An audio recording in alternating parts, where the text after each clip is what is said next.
ज्यावेळेस आपण अर्थसंकल्प सादर करतो, बजेट ज्याला आपण म्हणतो, त्याला कॅबिनेट मान्यता देते. त्याच्यावर शेवटची सही मुख्यमंत्र्यांची असते. असं ह्याचा विभाग तो त्याचा विभाग नाही. राज्याचा सर्वांगीण विचार डोळ्यासमोर ठेवून एकंदरीत समतोल विकास कसा साधता येईल आणि गरीब घटकाला त्याच्यातनं न्याय कसा देता येईल हे बघून आपण बजेट पेश करत असतो. आता महिला बाल विकास खात्याकडे लाडक्या बहिणीची योजना आहे. ती लाडकी बहीण काही ते खातं राष्ट्रवादीकडे म्हणून राष्ट्रवादीची योजना नाही, ती महायुतीची योजना आहे. त्याच्यावर तिथं जास्तीचा निधी जातो, पण तो सगळ्या महिलांना जातो ना. तसं कृषी खात्याला जे 500 रुपये महिना केंद्र सरकार पंतप्रधान नरेंद्र मोदी साहेबांची स्कीम आहे त्याच्यातनं मिळतात आणि त्याला जोडून राज्य सरकारने 500 रुपये दिले. ते कुठल्या हेडला दाखवावे लागतात? ॲग्रिकल्चरला दाखवावे लागतात. ह्या मोठ्या रकमा ॲग्रिकल्चर राष्ट्रवादीकडे माणिकराव कोकाटे यांच्याकडे, महिला बालविकास आदिती तटकरे यांच्याकडे. असं नाहीये. म्हणजे हे असलं तरी शेवटी बजेट करत असताना राज्याचा विचार डोळ्यासमोर ठेवून आर्थिक घडी व्यवस्थितपणे कशी बसेल, ती विस्कटणार नाही, आर्थिक शिस्त लागेल, ह्या सगळ्याचा विचार करून आम्ही पुढे चाललेलो आहे. त्याच्याबद्दल आता जे काही प्रश्न काल आणि आज विरोधी पक्षाचे आणि सत्ताधारी पक्षाचे सन्माननीय सदस्य उपस्थित करण्याचा त्यांना अधिकार आहे आणि त्याला उत्तर देण्याचा अधिकार माझा. स्मरण करत असतो आणि चव्हाण साहेबांनी जो विचार महाराष्ट्राला दिला, शाहू फुले आंबेडकरांच्या महाराष्ट्राला दिला, त्या विचाराची आज देखील प्रकर्षाने आपल्याला सगळ्यांना आठवण येत असते. आम्ही तरी त्यांच्या विचारांनी पुढे जाण्याचा प्रयत्न करतो आणि दरवर्षी त्यांच्या पुण्यतिथीच्या निमित्तानं, त्यांच्या जयंतीच्या निमित्तानं दोन्ही दिवशी महाराष्ट्रातले अनेक जण चव्हाण साहेबांच्या समाधीचं दर्शन घ्यायला येत असतात. आज देखील मी राज्य सरकारच्या वतीनं, व्यक्तिशः माझ्या वतीनं, तसेच आमचे सहकारी मंत्री मकरंदाबा पाटील, अतुल बाबा भोसले, त्याच्यामध्ये सचिन पाटील फलटणचे आमदार आणि इकडं अमोल मिटकरी, असे आम्ही सगळेजण आज इथं दर्शन घेण्याच्या करता आलोय.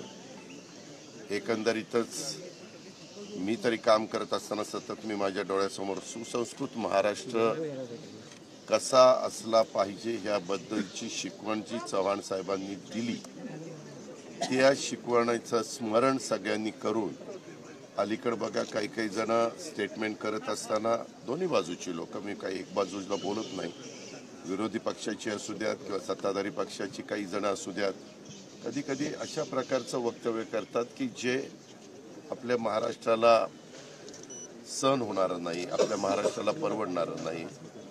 नेहमी महाराष्ट्रातल्या चव्हाण साहेब असतील किंवा त्याच्यानंतर ज्यांनी ज्यांनी महाराष्ट्राचं नेतृत्व केले त्या सगळ्या मान्यवरांनी जातीय सलोखा ठेवण्याचा प्रयत्न केला.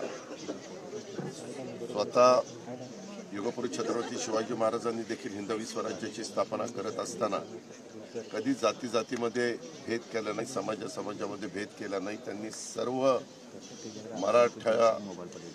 महाराष्ट्रामध्ये राहणारा मराठा माणूस जो आहे त्याच्यामध्ये सर्व जाती धर्माचे लोक आहेत, त्या सगळ्यांना घेऊन त्या हिंदवी स्वराज्याची स्थापना केलेली आहे. नवीन पिढीनं पण ते सतत लक्षात ठेवलं पाहिजे.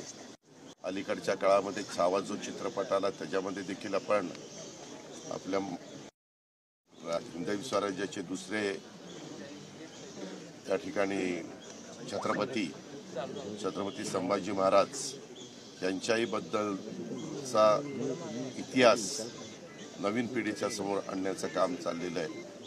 2 दिवसापूर्वी मी हा संकल्प सादर करत असताना आपण सगळ्यांनी पाहिलं की अर्थसंकल्पामध्ये देखील या सगळ्या ज्या काही बाबी आहेत त्या विचारात घेऊन आम्ही देवेंद्र फडणवीस, एकनाथराव शिंदे, आम्ही सगळ्यांनी मिळून हा अर्थसंकल्प मांडलेला आहे.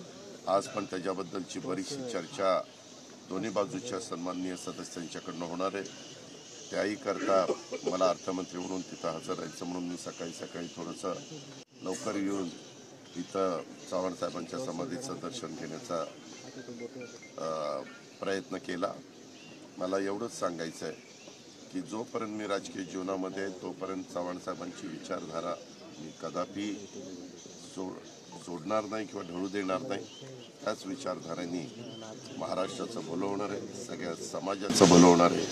चांद्यापासून बांध्यापर्यंत महाराष्ट्राच्या सर्व घटकाला त्याच्यातनं न्याय देण्याचं काम होणार आहे. एवढंच मला या निमित्तानं महायुतीचेच मंत्री नितेश राणे यांनी काल मी त्याबद्दल आत्ताच बोलत असताना काय सांगितलं की मी दोन्ही बाजूच्या सन्माननीय सदस्यांनी कुठल्याही वक्तव्यामुळं कायदा सुव्यवस्था अडचणीत येणार नाही ह्याबद्दलची काळजी घेतली पाहिजे. आणि जे आपले म्हणजे ज्यांना देशाच्या बद्दल एक प्रेम आहे असा मुस्लिम समाज मोठ्या प्रमाणावर आपल्या भारतात आहे, आपल्या महाराष्ट्रात आहे.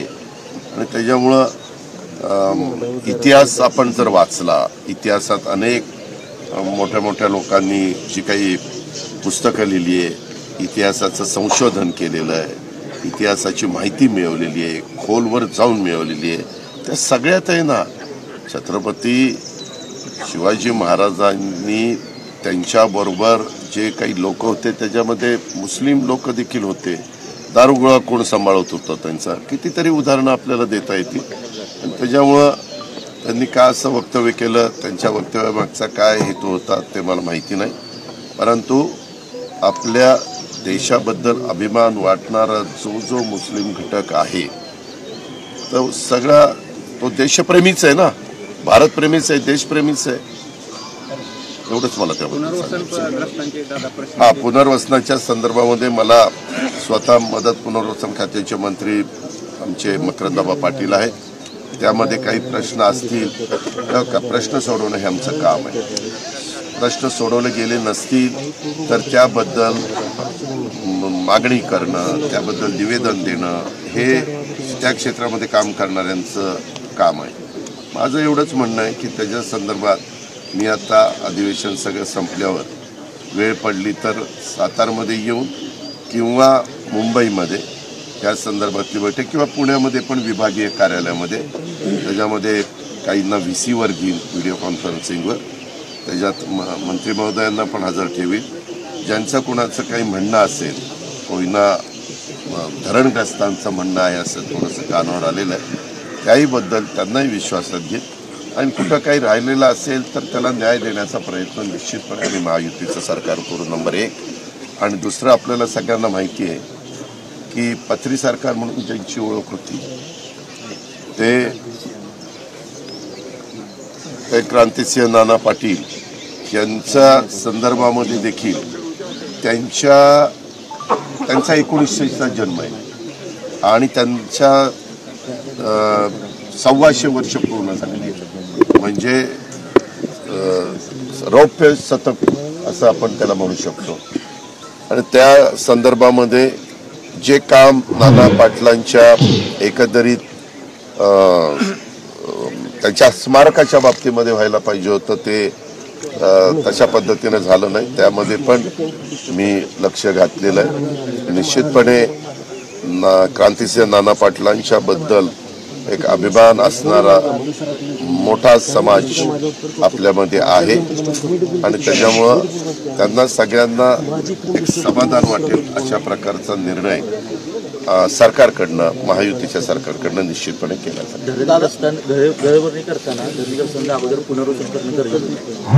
कुठलं धरण? त्या धरणग्रस्तांच्यावर गुन्हे दाखल केले असं तुमचं म्हणणं आहे. कायदा मोडणाऱ्यांना मी तुम्हाला सांगतो ना, जर काही झालेलं असेल, आमच्याकडनं काही प्रशासनाकडनं चूक झालेली असेल ते दुरुस्त करू. काही मला समजून घेतलं पाहिजे. माझा नेहमीच पॉझिटिव्ह विचार राहिलेला आहे. आज स्वर्गीय अभयसिंहराजे भोसले हयात नाही आहेत, परंतु मला आठवतं गुरमोडीच्या बाबतीमध्ये अशाच प्रकारचे काही प्रश्न निर्माण झालेले होते. त्यावेळेसच्या पत्रकार मित्रांना विचारा, मी सकाळी 7ला धरणावर गेलेलो होतो आणि 7ला आम्ही तिथं काही निर्णय घेतलेले होते आणि त्याच्यातनं प्रश्न प्रश्न सोडवणं हे आमचं काम आहे. लोकांनी त्याच्याकरता आम्हाला निवडून दिलेलं आहे आणि ते सोडवण्याच्या करता कुठंही आमच्याकडनं हलगर्जीपणा केला जाणार नाही. हे मी स्वर्गीय यशवंतराव चव्हाण साहेबांच्या जयंतीच्या निमित्तानं आपल्यामार्फत महाराष्ट्राला सांगू इच्छितो आणि त्या घटकांना पण ज्यांचे काही प्रश्न असतील त्यांनाही सांगू. दादा निधी वाटपात शिवसेनेनं ह्या दुःखात पडलेले आहेत. अरे बाबा, ते आजच पेपरला येताना बातमी विमानात वाचलेली आहे, त्याची माहिती घेतो की बाबा कधी घेतल्यात, काय घेतल्यात. कारण मागे करोना आला होता. करोनाच्या काळामध्ये नागरिकांना उत्तम प्रकारे त्यांच्या आरोग्याची सेवा देता यावी, त्यांना उपचार व्हावेत म्हणून आपण मोठ्या प्रमाणावर अँब्युलन्स खरेदी केलेल्या होत्या. त्याच्यानंतरच्याही काळामध्ये आम्ही आमदार निधीतनं पण अँब्युलन्स दिलेले आहेत. आम्ही जिल्हा परिषदेमधनं पण तुम्हाला आठवत असेल मोठ्या प्रमाणावर अँब्युलन्स त्यांच्या फंडातनं पण घेण्याचं काम झालेलं आहे आणि काही NGOs पण मोठ्या प्रमाणावर अँब्युलन्स देतात. हे सततची प्रक्रिया आहे. पण आपण म्हणताय त्याच्यामध्ये आता गेल्यानंतर या खात्याची जबाबदारी आमचे प्रकाश आंबेडकर साहेबांच्यावर आहे, कोल्हापूरचे. त्यांना विचारेन संबंधित अधिकाऱ्यांना. निधी वाटपात शिवसेनेनं नाराजी व्यक्त केली आहे. महाविकास आघाडी कुणी नाराजी व्यक्त केली? आपल्याला एक माहिती का पत्रकार मित्रांनो, दुर्दैव आणि मी काय बोलायला गेलो की तेवढंच दाखवतात. अजित पवार पत्रकारांवर घसरले आणि मग चिडले, असं काही नाहीये.